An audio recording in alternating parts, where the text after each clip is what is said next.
Hello everyone, welcome to my channel. देखो, मैं ना अभी आपसे ना ये क्वेश्चन डिस्कस करने वाली हूँ, वो भी बहुत ही आसान तरीके में डिस्कस करूँगी जो आप एग्ज़ाम में ना बहुत इजीली बना लोगे, क्योंकि इसके सॉल्यूशन ना आपको बुक में बिल्कुल मतलब अटपटा सा लगेगा। मैं इसको नए तरीके से आपको सॉल्व करना बताऊँगी। देखो, ये है आपका non linear system of differential equation. देखो, हमने जो ऑटोनोमस सिस्टम पढ़ा था उसमें क्या होता था ना कि dx अपॉन dt और यहाँ पे dy अपॉन dt जो होता था, ये ax plus B X plus P something यहाँ पे मतलब कोई फंक्शन है एक्स वाई का, और यहाँ पे सी एक्स प्लस डी एक्स और यहाँ पे q और एक्स वाई का आपका फंक्शन है। बट यहाँ पे देखो ना, इस फॉर्म में आपका इक्वेशन नहीं है ना। यहाँ ax वाला टर्म नहीं है, ये तो चलो ठीक है, बट यहाँ पे क्या है, टर्म अलग है, बिल्कुल अलग है आपका। तो इसको ना मतलब ज़रूरी नहीं है कि आप एक्सपैंडेड फॉर्म में लिखो, फिर एक्सपैंडेड फॉर्म में लिखने के बाद इसको मतलब सॉल्व करो।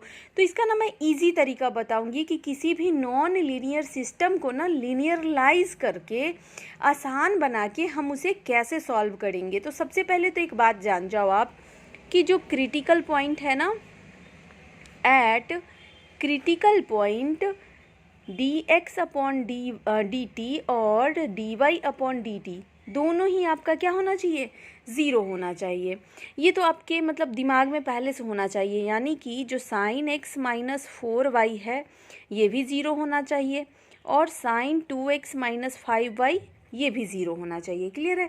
अब यहाँ जीरो रख के ना हम क्या करने की कोशिश कर रहे हैं ना कि x और y की वैल्यू निकाल लें, क्योंकि जो क्रिटिकल पॉइंट होता है ना, इसके अराउंड x और y की ना यूनिक वैल्यू मिलती है आपकी। क्लियर है। तो हम कोशिश कर रहे हैं कि x और y की वैल्यू निकाल लें। तो वैल्यू निकालने के लिए यहाँ देखो, इसको हम क्या लिख सकते हैं, यहाँ से हम y is equal to sine X by 4 लिख सकते हैं, और इसकी वैल्यू यहाँ पे इसमें पुट करेंगे। तो ये है आपका sine 2x minus 5/4 sine 2x is equal to sine x is equal to 0।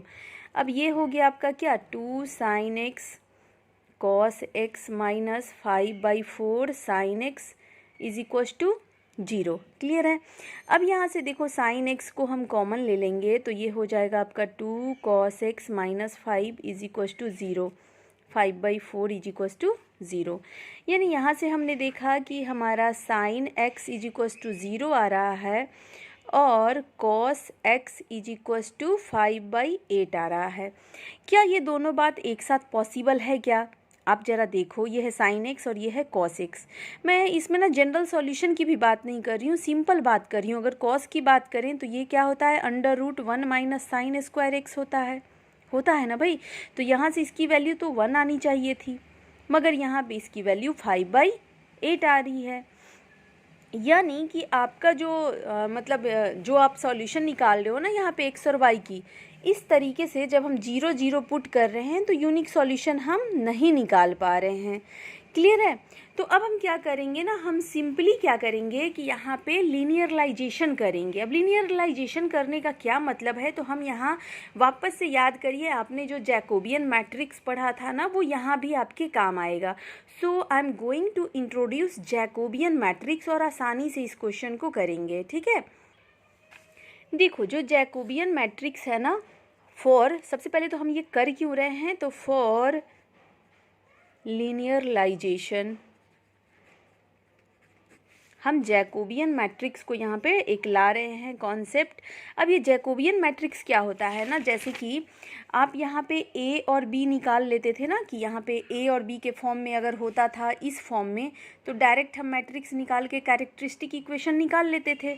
मगर यहाँ क्या प्रॉब्लम है कि ए एक्स और बी एक्स के फॉर्म में नहीं है, और यहाँ मुझे यूनिक सॉल्यूशन भी एक्स का नहीं मिल रहा है, मैं उस फॉर्म में इसको कन्वर्ट नहीं कर पा रही हूँ, है ना।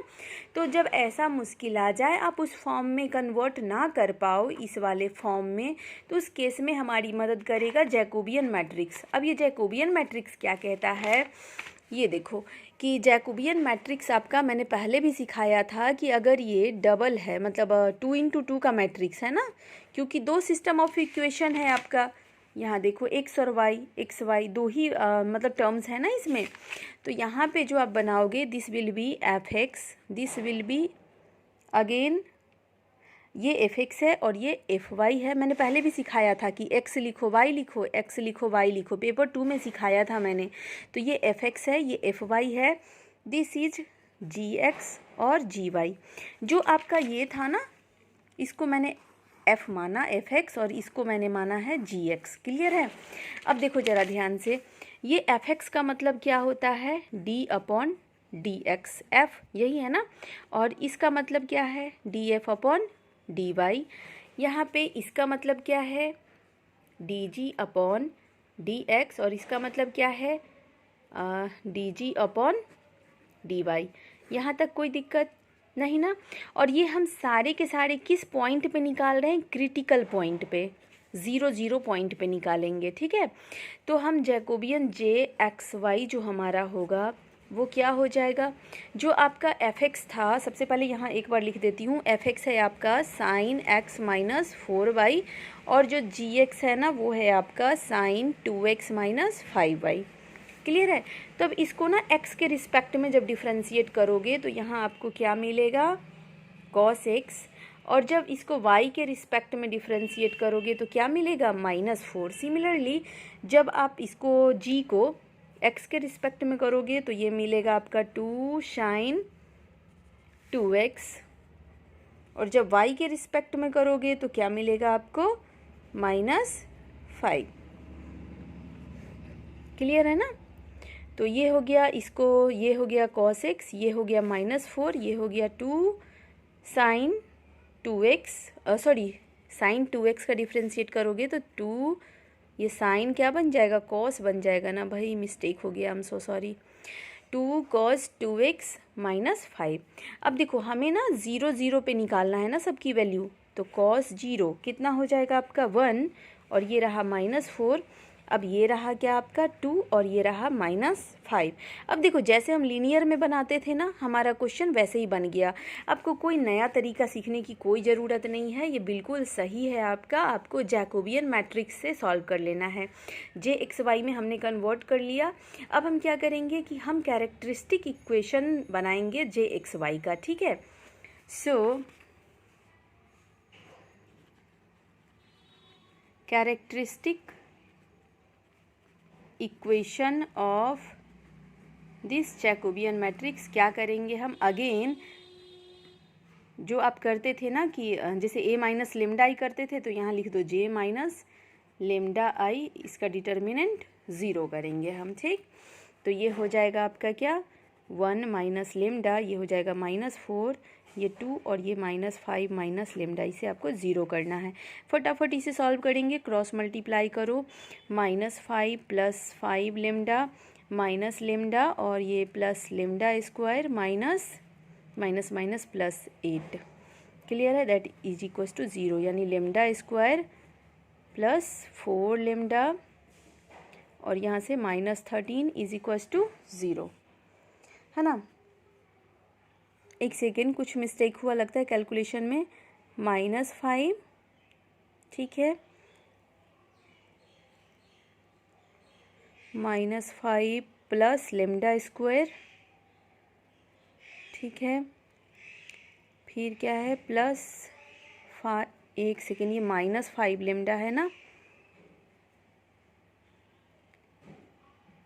नहीं, ये तो ठीक है, -5 + 5 lambda minus lambda plus lambda square minus +8, sorry यहाँ पे मिस्टेक था।